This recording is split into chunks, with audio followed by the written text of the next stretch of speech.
Hey, fifth grade, we're going to read Chapter 7 of Jeremy Thatcher, Dragon Hatcher. Still Life. Jeremy and Spess wandered around for nearly 2 hours without finding a trace of Mr. Elf's shop. It seemed to have vanished from the face of the earth. "Come on, Jeremy," said Spess at last. "I'm getting tired." Back at his house, Jeremy tried the phone book, but he found no listing for elves' magic supplies, not even in the yellow pages. When he dialed information, the operator said, "I'm sorry, sir, but there is no such business." "What's so important about this place anyway?" asked Specimen. Jeremy couldn't figure out a way to explain without telling Spess things he shouldn't. Because they were both tired, this led to an argument. "Fine," shouted Specimen. "Next time take Mary Lou with you." Grabbing a pile of art supplies he had loaned Jeremy the week before, he stormed out of the room. Great, thought Jeremy glumly. Now even my best friend is mad at me. Tiamat poked her head over the edge of the sock drawer. A comfortable swirl of yellow flowed into Jeremy's mind. But then maybe I've got a new best friend, he thought with a smile. He decided to read some of the books Miss Priest had given him. Unfortunately, it seemed to have vanished in the general chaos of his room. "Just my luck," he groaned, throwing himself on his bed. "I don't want to go to school," he said, when his mother set a fried egg in front of him on Monday morning. Poking a hole in the yolk, he watched the yellow goo ooze across his plate. "Can't say as I blame you," said his father. "School is a repressive institution, aimed at subduing the masses. Still and all, it's easier to send you than to have you underfoot, so off you go." "Herb," cried Mrs. Thatcher, "that's a terrible thing to say." "It's a sad thing, but true," warbled Jeremy's father, reaching for the blueberry granola. He began pouring the cereal into his Roy and Trigger bowl and added, "But then life's tough, isn't it, Jer?" Jeremy nodded glumly and tried not to squirm when his mother put her hand on his forehead. "You haven't got a fever," she said, sounding relieved. "My diagnosis is Monday morning osis." "I'm afraid your dad is right, about going, that is," she said, giving Dr. Thatcher a sharp look. Jeremy finished his egg and trudged out of the room. He didn't care about repressive institutions, and he certainly didn't plan to be underfoot, but he did have 3 very good reasons for wanting to stay home. The first was to remain with Tiamat. The second was to avoid Howard, Freddie, and Mary Lou. The third was to turn his room inside out looking for Miss Priest's book. "At least the milk trick is working," he thought as he went out the door. "With that bowl of milk inside her, Tiamat should doze all day." Actually, his main concern now was the rate at which she was growing. Her head, which had been no bigger than his thumb when she hatched, was already the size of a lemon. He wandered along the sidewalk, wondering what new horrors the day might hold. For one bright moment, he thought that if last Friday's humiliating scene with Mr. Kravitz had been the worst moment of his life, maybe from here on in things would get better. Somehow he doubted it. "Hey, Jeremy," cried Spess, as Jeremy, still wrapped in gloom, trudged along the sidewalk in front of the Bott Hill home. "Wait up." Jeremy smiled as Spess came bumbling down the front steps of his house. At least his friend was talking to him again, but before they really started to feel comfortable with each other, they heard a shrill whistle. Turning, they saw Martha Colgan standing at the corner, taking a silver coach's whistle from her lips. She screamed, "Mary Lou, I found Jeremy. He's over this way." "Uh-oh," said Specimen. "Looks like you'd better." But Jeremy was already gone, sprinting for all he was worth. He ran the entire distance to school. He knew he would be safe once he reached his homeroom. Their teacher, Mr. Siegel, didn't put up with any kind of nonsense. Unfortunately, there were times in the school day when Mr. Siegel wasn't around. Howard Morton, who had seen Jeremy's mad dash from Mary Lou, started making loud, wet kissing noises every time Jeremy walked past him on the playground. Even worse, Mary Lou told some of her friends that she was going to Jeremy's house for dinner that weekend, with the result that by the time Friday rolled around, people were chanting, "Jeremy Thatcher and Hot Stuff Hutton, the romance of the century," every time they saw him. Jeremy was so tired of the whole thing that he began to wish Tiamat was big enough to start eating some of the people who were really bugging him.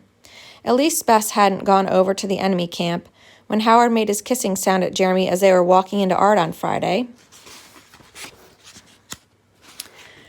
afternoon. Spess whispered, "Maybe you should just punch him out." "What a great idea," replied Jeremy. "Heck, he's only 1.5 feet taller than me." Specimen looked hurt. "Well, at least he would know you were serious." Specimen, the day Howard takes me seriously, I'm in real trouble.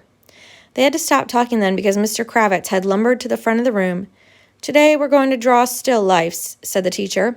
He directed their attention to a small round table that held 2 oranges, a banana, and a tall blue water jug. After Mr. Kravitz had spent some time telling them what a wonderful job he had done in arranging the items, he passed out paper and said, "Start drawing." Jeremy began to sketch, slowly at first, then with growing enthusiasm. Soon, he was so involved with what he was doing that he didn't notice Mr. Kravitz standing behind him. He jumped when the gruff voice said, "Perhaps you did not understand me, Mr. Thatcher. We are drawing still lifes today, in particular that still life." He gestured to the table in the middle of the room, then to Jeremy's picture. The banana and the oranges looked fine, but instead of the blue jug, Jeremy had drawn a small dragon, trying to eat one of the oranges, which was bigger than its head.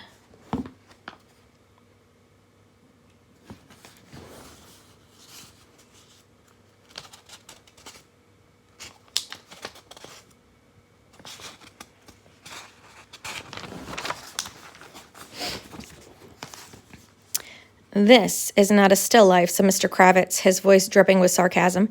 "In fact, it is not based on any kind of life at all. I did not ask you to use your imagination today. I asked you to use your eyes, to draw what you see." Jeremy wanted to say, "This is what I see. It's what's inside me." But before he could find the courage to speak, Mr. Kravitz slapped his hand against the desk. "I want fruit," he roared. "Fruit, Thatcher, not imaginary animals." "But it's not." Jeremy stopped himself. What was he going to do? Tell Mr. Kravitz the dragon was real? Even if he did tell about Tiamat, no one else could see her. "Try again, Thatcher," said Mr. Kravitz, handing Jeremy a fresh sheet of paper. Jeremy sighed. When he wanted more paper, he couldn't get it. When he was happy with what he was doing, Mr. Kravitz took it away and told him to start over.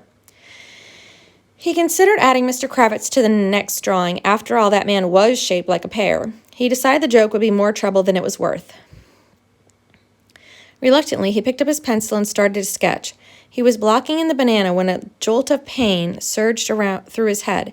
He cried out in shock, his hand jerking out of control and knocking a box of charcoal sticks across the table.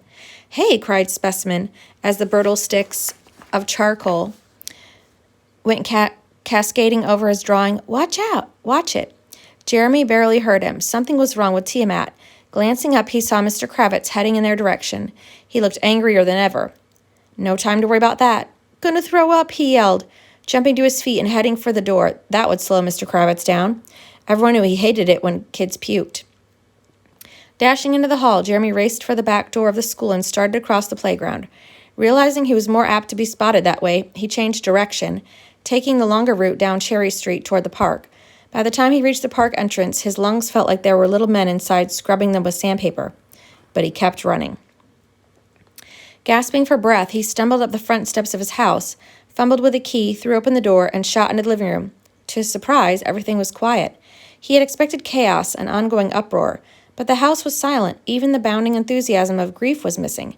Stopping to catch his breath, Jeremy suddenly realized that the sense of panic and danger filling his head had faded. He had been so wound up in trying to get home, he had not noticed the ebbing of the crisis until now. The searing pain created by his desperate sprint had blocked any sending he might have received from Tiamat. He started up the stairs, but a soft whine stopped him. Turning, he saw that it came from Grief, who was cowering under the dining room table. What's been going on here, he wondered. Where is Tiamat? The instant he thought the question, he sensed the dragon's location. It wasn't anything as simple as a message saying, "I'm here." He just knew where she was. Bounding up the stairs, he stopped at his door, appalled by the mess that greeted him. His room, never very neat at its best, looked like a hurricane had just passed through. The general clutter that usually hid the door appeared to have been appeared to have been whipped around like a giant egg beater. The covers had been pulled off his bed. Anything that could be tipped over had been. An indignant squawk drew his attention to Tiamat. She was perched on top of the bookshelf, glaring down at him angrily. However, the feeling he was picking up from her was not anger with him, but at the world in general. "What is it?" he asked gently, picking his way across the debris-covered floor. "What's wrong, T?" Tiamat opened her mouth and hissed. Jeremy drew back for a second, then stepped forward again. The dragonlet looked different than she had that morning, lighter somehow, as if someone had polished her scales. Suddenly, he spotted something that looked like a piece of red cellophane lying on the bookshelf. "Your skin," he said breathlessly. "T, you've shed your skin." Holding out his hand, he invited Tiamat to climb onto his shoulder. She was partly up his arm when Jeremy heard a noise that startled him. He spun around so fast that Tiamat had to grab his sleeve with her teeth to keep from falling off. She sent him a flash of angry purple to let him know she didn't appreciate that kind of sudden movement. Jeremy ignored the sending. He was too upset by what he saw.